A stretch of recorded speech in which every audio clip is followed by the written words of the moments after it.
அன்பான சகோதரி அவர்களுக்கு மீண்டும் உங்களோடு தொடர்பு கொள்வதில் மகிழ்ச்சி அடைகிறேன். ஆண்டவர் இயேசு ஆசீர்வதிப்பவர் மட்டுமல்ல, அவர் உங்களுக்கு தெய்வீக சுகத்தையும் கொடுப்பார்.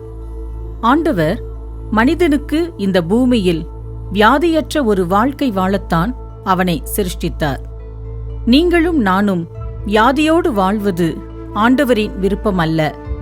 அவன் பாவம் செய்தபடியாலும் ஆண்டவரை விட்டு விலகினபடியினாலும் வியாதியினால் மனிதன் பீடிக்கப்பட வேண்டிய நிலை ஏற்பட்டது. பாவத்து நிமித்தம் பூமி சபிக்கப்பட்டதினால்தான் மனிதனுக்கு வியாதிகளும் வர ஆரம்பித்து விட்டது. ஆண்டவர் மனுஷனுக்கு வாழ கொடுத்திருந்த பழ வகைகள், உணவு வகைகளிலேயே மனித சரீரத்திற்கு வேண்டிய நல்ல பலனும் ஆரோக்கியமும் உண்டு. ஆனால் மனிதர்கள் தங்கள் சரீரத்தை கெடுத்துக்கொள்ளும் பொழுது வியாதி ஏற்படுகிறது.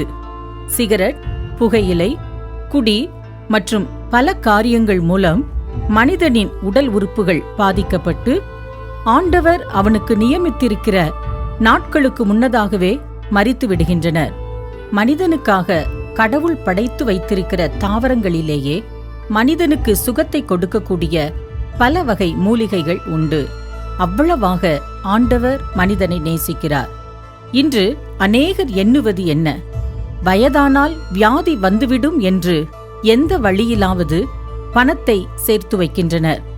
ஆனால் கோடிக்கணக்கில் பணம் இருந்தாலும் உயிரை காப்பாற்றுவது என்பது கூடாத காரியம். ஒருவருக்கு கோடிக்கணக்கில் பணம் இருந்தது. தினம் பல ஆயிரங்கள் பணம் வந்தது. ஆனால் அவருக்கு புற்றுநோய் வந்தபோதோ எவ்வளவோ பணம் செலவழித்தும் வாழும் நாட்களை கூட்டத்தான் டாக்டர்களால் முடிந்ததே ஒழிய உயிரை காப்பாற்ற முடியவில்லை. ஆனால் தெய்வீக சுகம் என்று ஒன்று உண்டு. ஆண்டவர் மனிதனுக்கு வியாதி வராதபடியும் காத்து கொள்ள முடியும். வியாதி வந்துவிட்டால் சுகம் கொடுக்கவும் முடியும். அது எப்படி கடவுள் சுகம் கொடுக்க முடியும்? நாம் கடிகாரம் அணிகிறோம். அது ரிப்பேர் ஆகிவிட்டால் நாம் அதை சரி செய்ய முடியாது. ஆனால் அந்த கடிகாரத்தை செய்தவரோ உடனே அதை சரி செய்து விடுவார். அதுபோல நம்மை உண்டாக்கின ஆண்டவரால் நம்முடைய வியாதியை நீக்கி சுகம் கொடுக்க முடியும். பல்ப் இருக்கிறது. அதில் மின்சாரம் பாயும் பொழுது வெளிச்சம் கொடுக்கிறது. ஏன்? மின்சாரத்திற்கு வல்லமை இருக்கிறது.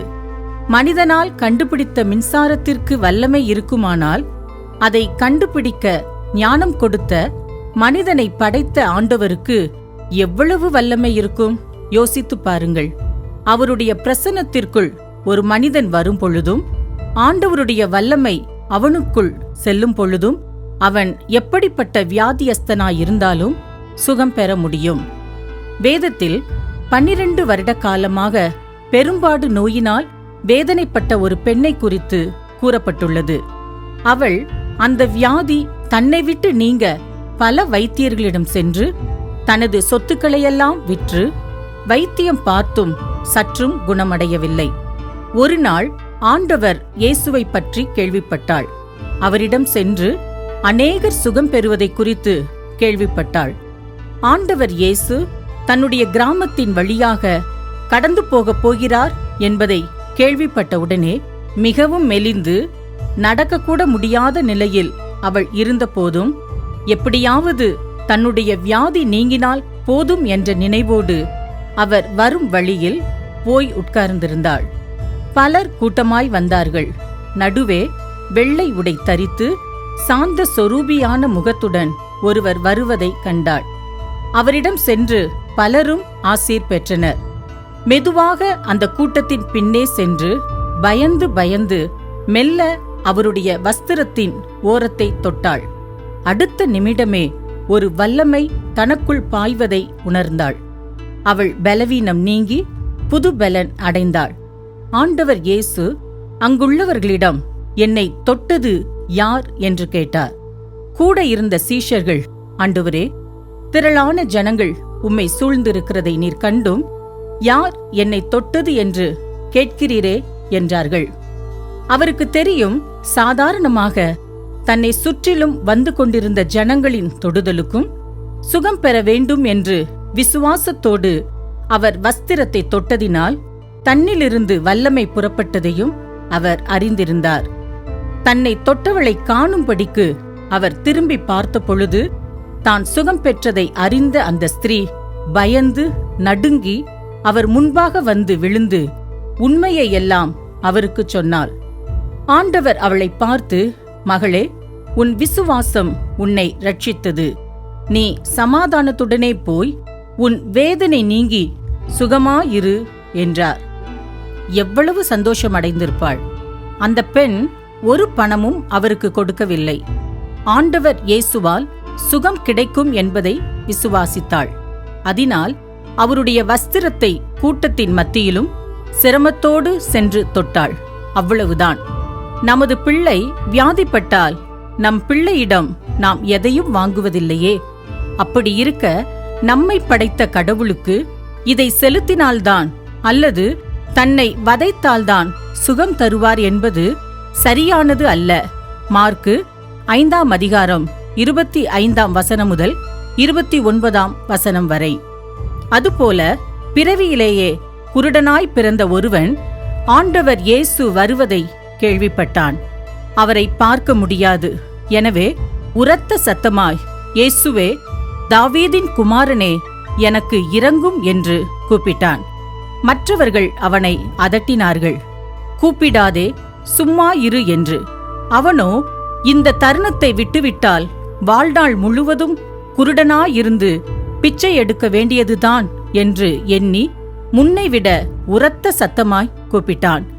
ஆண்டவர் இயேசு நின்று அவனை அழைத்து வரச் சொன்னார். குருட்டு பிச்சைக்காரன் கண்ட இடத்தில் உட்கார்ந்து அழுக்கடைந்து அவன் மீது நாற்றம் எடுத்திருக்கும். ஆனாலும் அவனை அழைத்து வரச் சொன்னார். அவர் எவ்வளவு அன்புள்ளவர்! யாராவது நாம் செல்லும் வழியில் உதவிக்காக, பிச்சைக்காக கூப்பிட்டாலே பலர் கண்டு கொள்வதில்லை. ஆனாலும் வானத்தையும் பூமியையும் படைத்த ஆண்டவர் இயேசு அவனை அழைத்தார். நான் உனக்கு என்ன செய்ய வேண்டும் என்று கேட்டார். எதற்காக அவன் கூப்பிடுகிறான் என்று தெரிந்தாலும் அவன் வாயின் வார்த்தைகளை கேட்க விரும்பினார். அவனோ, ஆண்டவரே, நான் பார்வையடைய வேண்டும் என்றான். உடனே அவர் சொன்னார், உன் விசுவாசம் உன்னை ரட்சித்தது என்றார். அவன் பார்வையடைந்து அவருக்கு பின் சென்றான். அந்த பெரும்பாடுள்ள ஸ்திரீயைப் போலவே ஆண்டவர் இயேசுவால் சுகம் கிடைக்கும் என இவனும் விசுவாசித்தான். அவருடைய நாமத்தை சொல்லி கூப்பிட்டான். தன்னுடைய தேவையை சொன்னான். சுகம் பெற்றான்.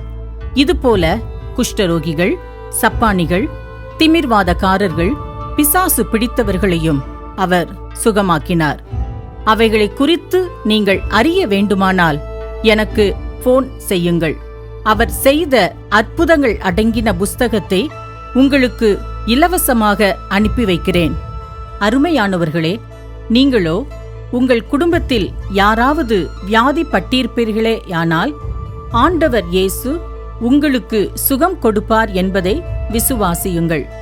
அவரை நோக்கி கூப்பிட்டு உங்கள் தேவைகளை அவரிடம் சொல்லுங்கள். அவர் நம் எல்லாரையும் உண்டாக்கின தகப்பன். ஒன்றும் அவருக்கு கொடுக்க வேண்டாம். அற்புதமான தெய்வீக சுகத்தை பெறுவீர்கள். ஆண்டவர் சுகம் கொடுப்பதோடு மட்டுமல்ல, உங்கள் வாழ்க்கையில் எந்த காரியத்திலாவது விடுதலை இல்லாது வாழ்வீர்களேயானால் அவர் விடுதலையும் தருவார். அதை குறித்து எனது அடுத்த கடிதத்தில் எழுதுகிறேன். சுகமாய் இருப்பீர்களாக.